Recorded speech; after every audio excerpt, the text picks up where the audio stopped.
C'est la pensée de Nelson Mandela qui m'a inspiré ma chronique de ce soir. Nelson Mandela qui nous dit « J'ai appris que le courage n'est pas l'absence de la peur, mais la capacité de la vaincre. » La vie humaine est d'abord et avant tout le grand spectacle de nos émotions. Certaines d'entre elles sont si vertigineuses qu'il est difficile de savoir si elles sont vicieuses ou vertueuses. Certaines d'entre elles nous retournent tellement, nous touchent si profondément, qu'en les ressentant, on se sent à la fois terriblement meurtri et incroyablement vivant. La peur est l'exemple suprême de ces émotions qui, en nous traversant, nous confrontent à nous-mêmes, sans que l'on puisse se dérober, sans que l'on puisse fuir les enjeux de notre destinée. La peur est inventive, ingénieuse, déterminée, parce que si elle est le miroir de nos vulnérabilités, elle a surtout 1000 manières de nous habiter, de retourner notre être tout entier. Il y a la peur d'intensité, celle où l'on sent son cœur s'accélérer, ses mains trembler, ses jambes défaillir, sa voix s'affaiblir. Celle où on doit se lancer tout de suite, sans savoir si ça nous rendra victorieux ou miséreux. Il y a la peur de stupeur devant l'aurore, celle qui rend la réalité inaudible, incompréhensible, celle qui au mieux nous indigne, au pire nous résigne, celle qui ruse pour nous diviser là où il est plus que jamais nécessaire de nous rassembler, celle qui sature notre actualité et que l'on est tous contraints à supporter.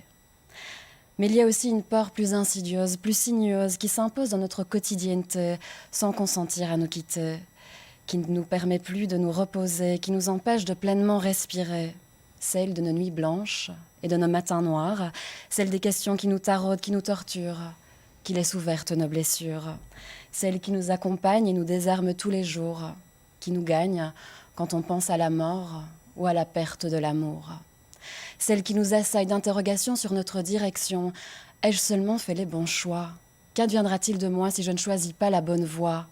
Suis-je à la hauteur de ceux qui croient en moi? Oui, il semble que vivre dans l'authenticité, c'est être tôt ou tard confronté à nos fragilités, parce que tout peut être sujet à la peur, même le bonheur. Être heureux, c'est posséder un morceau de liberté, de vérité, de plénitude intérieure, ou partager, c'est chérir ce que la vie a à nous offrir. Mais c'est aussi avoir peur, peur de voir s'échapper ce qui nous fait du bien, ce qui nous rend lumineux et serein.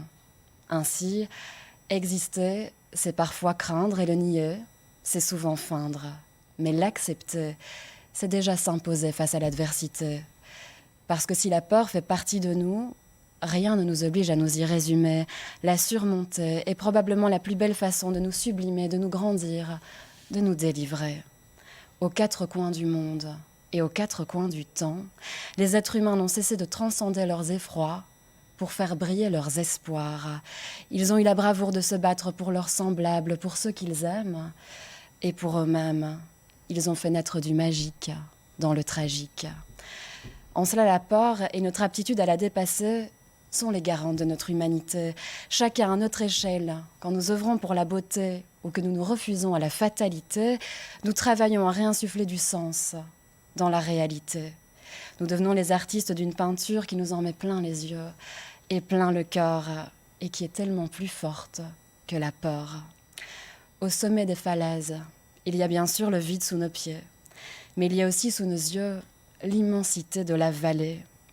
Et si la peur nous permet de nous prémunir face au risque de tomber, l'audace et le courage nous permettent quant à eux de surmonter notre vertige pour regarder et embrasser le paysage. Ils nous donnent parfois même la force de voler vers de nouveaux rivages. Et si nous faisions le pari qu'assumer nos peurs sans pour autant s'y résigner était la clé d'une vie merveilleusement bien menée. Merci Safia Westphal pour cette chronique. Ce qui est intéressant, c'est que c'est un sentiment qui n'est pas du tout admis en politique. Aucun dirigeant ne peut avouer, ne peut assumer le fait qu'il a peur du coronavirus, peur d'une guerre avec une autre puissance. Et quelque part, on se dit, ça doit être pourtant terrifiant. Et donc, est-ce qu'on n'y irait pas, effectivement, si on acceptait, effectivement, que Je les sais gens pas aussi. puissent admettre avoir peur. Mais surtout, la peur est consubstantielle de l'être humain, comme elle vient de le dire brillamment. C'est-à-dire que heureusement qu'il y a la peur. Parce que Heureusement, s'il n'y bien avait sûr, pas la peur, bien on ferait sûr. tous n'importe Bien quoi sûr. tout le temps. Bien sûr, mais au nom de quoi refusons-nous de l'avoir chez le dirigeant? C'est tout à fait Et intéressant. cette peur peut aussi être moteur. Absolument. C'est ce que disait justement, un moteur accélérateur pour Absolument. justement. Se Elle le dit bouger mieux aussi. que nous. Hein. Ça, heureusement, on l'a fait venir pour ça, Nicolas Vado. Merci beaucoup, Safia Westphal. On Merci vous à retrouve vous. tous les lundis dans cette chronique Droit de cité, une chronique que vous pouvez retrouver évidemment sur le site ln24.be et sur notre page Facebook.